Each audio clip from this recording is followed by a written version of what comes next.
Right, starting a fire. So the best place to start when it comes to building a fire is first of all to try and understand what is the fire for.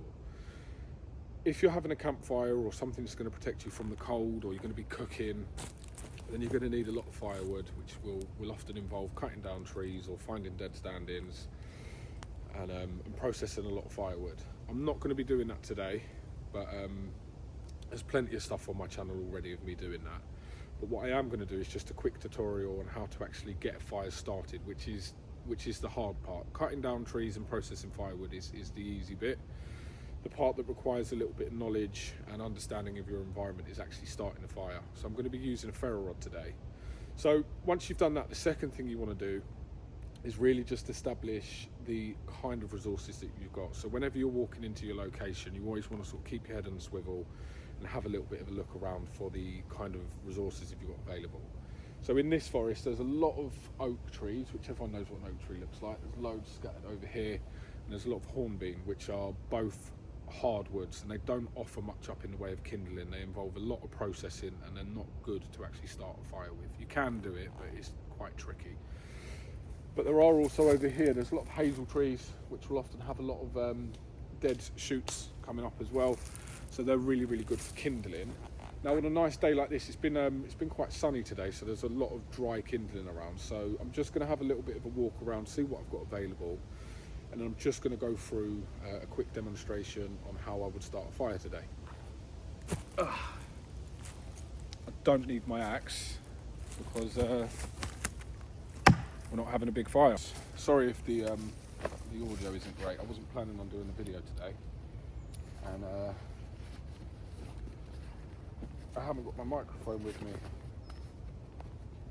but what I will use is my bush box, because we're going to have a small fire, just to have it contained. Because I'm in my local woodlands, it just sort of keeps the peace and happy police away from you. People that don't like to see you out having a good time or relaxing in nature.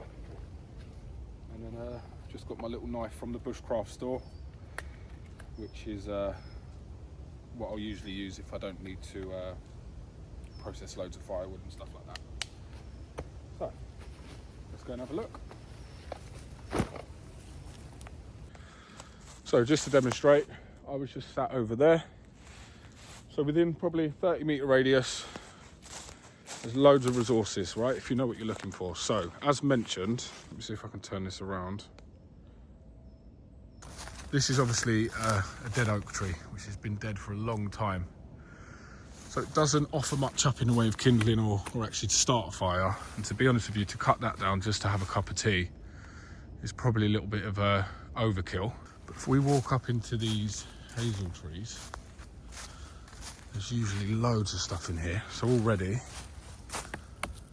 that's dead wood there. You can tell because all the bark has flaked off. You can actually see the exposed wood. And look, if you're into camping and bushcraft, I'd sort of like to think you've got a good grasp of what dry wood looks like. And yeah, look, prime example again, loads of stuff here.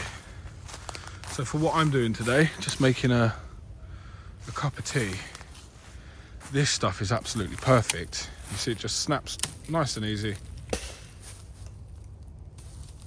Okay, don't do that because I almost lost an eye. I hit me right in the head. Right, so as you can see, just from this one tree, I've got more than enough kindling to start and sustain a fire to have a cup of tea. I don't need to be burning fires for an hour. I probably need a fire burning for about 10 minutes.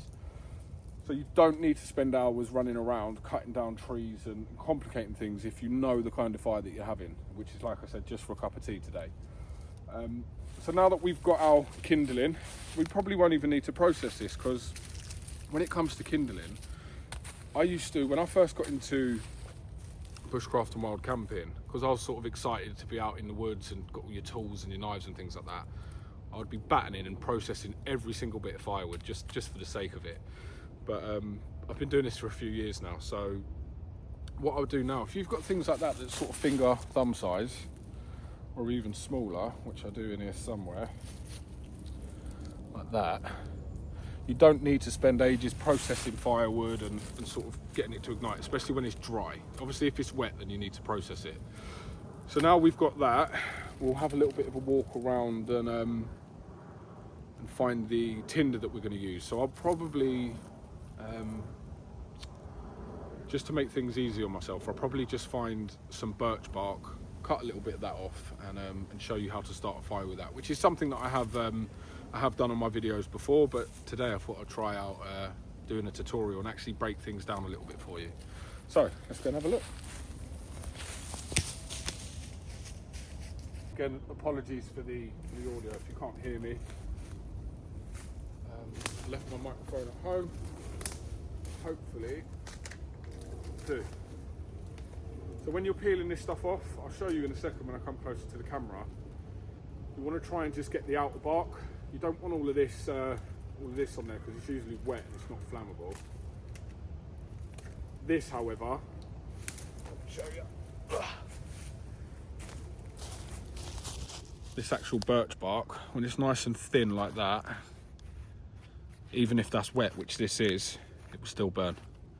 And it's this side that you want to use, which I'll demonstrate in a minute. Okay, so I'm not actually going to need to use any knives or anything today, as I've probably said about 100 times. What I am going to do is just process some of this stuff up. Pretty much do it all by hand. So you want to do it in different sections. So you want to get small parts and just get organised, and you want to make sure that you've got all of your fuel ready before you actually start the fire, because what you don't want to do is start the fire and then be on the back foot running around trying to get bits of kindling and things that you need, because chances are it will probably go out and you'll have to start again, which is not ideal, especially in a survival situation. And believe it or not, I've actually been in a few of them when I've done some of my videos, but because it was a genuine survival situation, I didn't actually have time to film it. I didn't want to prioritise views over staying alive.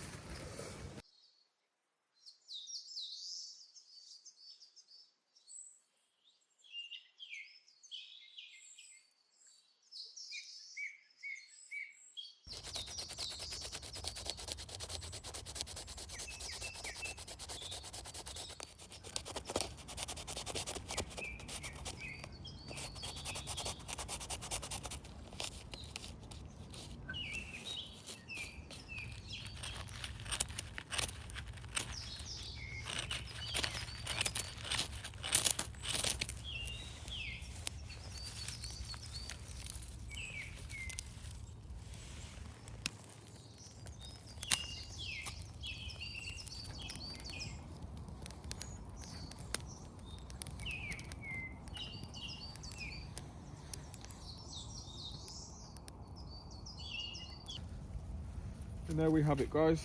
Nice simple technique on how to start a fire. And today we was really quite lucky.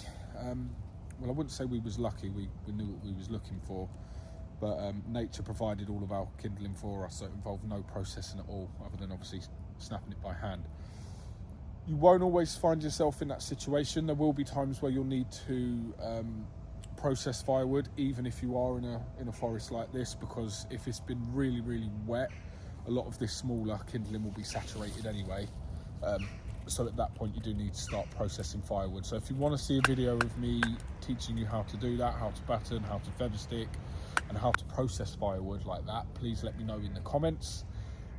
Other than that, I'm going to have a nice cup of tea now, which I'm not going to film. I'm sure you've got no interest in watching me drink a cup of tea in the woodlands. But just on the off chance that you do, feel free to head over to some of my other videos, which basically consist of me wandering about in the wilderness by myself, drinking coffee, swimming in rivers, climbing mountains, and just sort of taking it in my stride. So feel free to watch some of those. But thank you for watching today. I hope it's been really helpful, and I'll see you in the next one.